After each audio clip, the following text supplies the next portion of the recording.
बॉबी देओल की पॉपुलैरिटी इस time peak पर है, फिर चाहे वो आश्रम में बाबा का रोल हो या फिर एनिमल में 15 मिनट का अबरार हक का।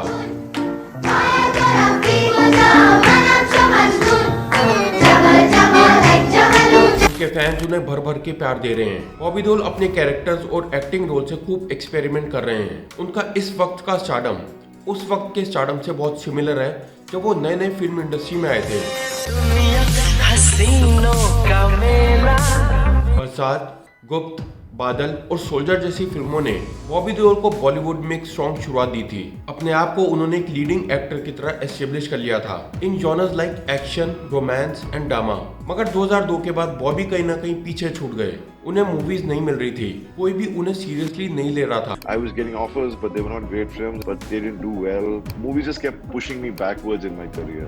लोग बॉबी देओल को ट्रोल करने लगे थे। उस वक्त मीडिया में एक जोक चला था कि 3 पुश्तें निकल गई बॉबी देओल को लॉन्च करते हुए। नेपोटिज्म से आने के बाद भी बॉबी देओल को वो सक्सेस, वो शोहरत नहीं मिली थी। ऐसा क्या हुआ था कि बॉबी देओल को इतना बुरा वक्त देखना पड़ा? I just gave up one day. I got into alcohol, and alcohol is something which is the worst thing you can do to yourself. 4 साल उन्हें फिल्म इंडस्ट्री से बाहर रहना पड़ा था। अल्कोहलिज्म के ट्रैप में वो बुरी तरह से फंस चुके थे। मगर फिर उसके बाद एक माइंड ब्लोइंग कमबैक। टेंशन ना लो, इस वीडियो में मैं आपको सब बताने वाला हूँ। मगर आगे बढ़ने से पहले इसे लाइक कर लें और चैनल को सब्सक्राइब कर लें। बॉबी की शुरुआत नेपोटिज्म से हुई थी जब वो एक बच्चे थे। 9 साल की उम्र में बॉबी को अपना पहला एक्टिंग एक्सपोजर मिला। 1977 में धर्मेंद्र की एक फिल्म आई थी जिसका नाम था धर्मवीर। इस फिल्म में बॉबी को अपने पापा के छोटे वर्जन की एक्टिंग करने का मौका मिला। धर्मेंद्र चाहते थे कि वो और भी फिल्में करें, मगर ये भी डर था कि कहीं वो चाइल्ड रोल्स में टाइपकास्ट ना हो जाए। 1983 में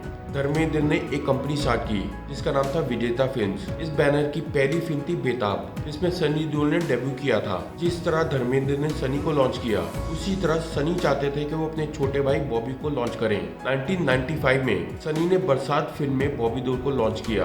पूरी फिल्म उन्होंने सुपरवाइज की थी। इस फिल्म को मिक्स रिव्यूज मिले थे, मगर बॉबी देओल की एक्टिंग की बहुत तारीफ हुई।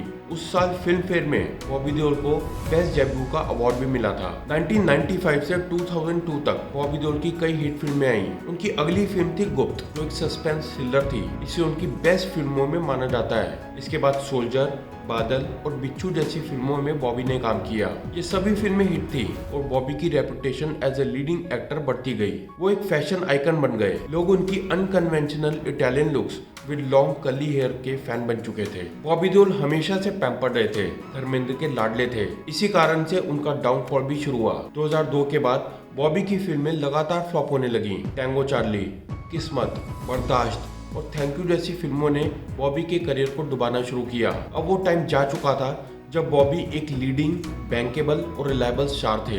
राइटर्स, प्रोड्यूसर्स और डायरेक्टर्स ने बॉबी को अप्रोच करना बंद कर दिया। लोग उनसे ना मिलने के बहाने ढूंढने लगे थे। अब उन्होंने ऑफबीट फिल्में करना शुरू किया जिनकी स्क्रिप्ट बहुत वीक थी। उनका करियर रिवाइव होने के बजाय और डूबता चला गया। इसके अलावा प्री सोशल मीडिया के दिनों में मीडिया ने ये अनाउंस कर दिया कि बॉबी देओल का एक्टिंग करियर खत्म हो गया है। र्यूमर्स और ट्रोलिंग की वजह से बॉबी की रेपुटेशन एक्सपोनेंशियली गिरना स्टार्ट हो गई। उन्हें समझ नहीं आ रहा था कि उनके साथ ये हो क्या रहा है। So I just gave up one day. लोग बॉबी देओल को डीजे बॉबी बुलाने लगे थे। First of all, I'm not a DJ. I was never a DJ. I don't even know how to DJ. People started making fun of me, which was pretty sad. It went against me at the time when I was going through the worst phase of my life. I wasn't working much. उन्होंने alcohol का सहारा लिया और self पिटी mode में चले गए। हर वक्त अपने बारे में वो यही सोचते रहते कि मुझे एक्टिंग आती है, पर कोई भी उसकी कदर नहीं करता। 4 साल तक बिना कुछ किए वो सिर्फ घर पे बैठे रहे। बॉबी देओल के डाउनफॉल का सबसे बड़ा कारण था नेपोटिज्म। स्टार्टिंग से ही बॉबी की स्पून फीडिंग की गई। धर्मेंद्र और सनी देओल की इमेज के चलते प्रोड्यूसर्स और डायरेक्टर्स घर पर ही बॉबी देओल के पास अच्छी फिल्में लेकर आते थे। उन्हें कहीं जाना नहीं पड़ता था। उन्हें इंडस्ट्री के स्ट्रगल्स को समझने का मौका ही नहीं मिला। बॉबी देओल को कंपटीशन और रोल्स की समझ नहीं थी। Suddenly roles started becoming lesser interesting roles that was being offered. The same kind of roles which I would have been offered some other actors. आपको सुनकर शायद हैरानी होगी कि 2007 में आई फिल्म जब वी मेट की पहली चॉइस बॉबी देओल ही थे। सबसे पहले मैं जब वी मेट को बॉबी देओल के साथ बनाने का प्लान कर रहा था। लॉर्ड बॉबी देओल। लॉर्ड बॉबी देओल। जब उनका करियर पीक पे था तब बॉलीवुड का टेंस चेंज हो गया, स्टोरीज अर्बनाइज हो गई, एक्सपेरिमेंटल मूवीज बनने लगी, यंग एक्टर्स को प्रेफरेंस मिलने लगी। इसके अलावा बॉबी देओल में वर्सेटैलिटी की भी कमी थी, उन्हें सिर्फ एक्शन ओरिएंटेड मूवीज में देखा जाने लगा। उनकी परफॉर्मेंस प्रेडिक्टेबल हो गई थी, वो घर पर बैठकर सिर्फ अपनी किस्मत को कोसते रहते थे, वो आलसी हो गए थे और उन्होंने कोशिश करना भी छोड़ दिया था। नेपोटिज्म के जहाँ पर पॉजिटिव्स हैं तो वहाँ कुछ नेगेटिव्स भी हैं। इमरान खान, अभिषेक बच्चन, उदय चोपड़ा और तुषार कपूर जैसे एक्टर्स भी नेपोटिज्म की वजह से फिल्म इंडस्ट्री में आए थे, मगर बहुत पीछे रह गए। लेकिन बॉबी देओल में कुछ अलग था। एक दिन घर पर बॉबी ने अपने बेटे को अपनी माँ से पूछते हुए सुन लिया कि पापा हर वक्त घर पर ही क्यों रहते हैं, आपकी तरह काम पर क्यों नहीं जाते। My kids asking my wife that why doesn't Papa go? Why is he always home? Why doesn't he go out? ये बात बॉबी के दिल पर लग गई।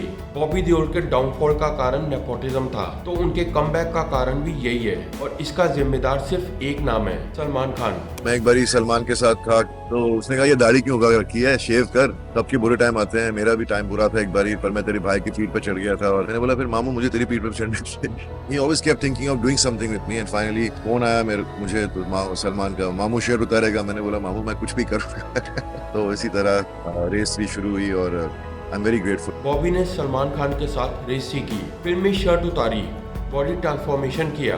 अब बॉबी देओल को कुछ चीजें समझ में आ गई थी कि काम हमेशा चलकर उनके पास नहीं आएगा। मैं सबसे मिला जाकर, पहले क्या होता था कि काम आपके घर पे आता था, अब वैसा नहीं रहा। अभी आपको काम जाके ढूंढना पड़ता है। तो I started realising that and I started meeting everyone. उन्हें अपने आप को सेल करना पड़ेगा। उन्हें समझ आया कि कंपटीशन है, तुम चाहे कितने भी अच्छे एक्टर हो, तुम्हारी जगह कोई भी ले सकता है। रिप्लेस होने से बचने के लिए तुम्हें 10 को पकड़ना पड़ेगा।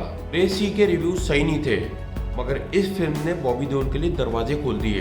रेस सी के बाद बॉबी को मिली हाउसफुल 4, जो उनके लिए एक बड़ा ब्रेक थ्रू था। सबसे बड़ी सक्सेस बॉबी देओल को मिली उस प्लेटफॉर्म पे जहां पर उनके कंपेटिटर्स नहीं जा रहे थे, OTT स्पेस। आश्रम नाम की एक वेब सीरीज में बॉबी देओल ने पहली बार एक नेगेटिव रोल किया, जिसके लिए ऑडियंस ने उन्हें खूब प्यार दिया।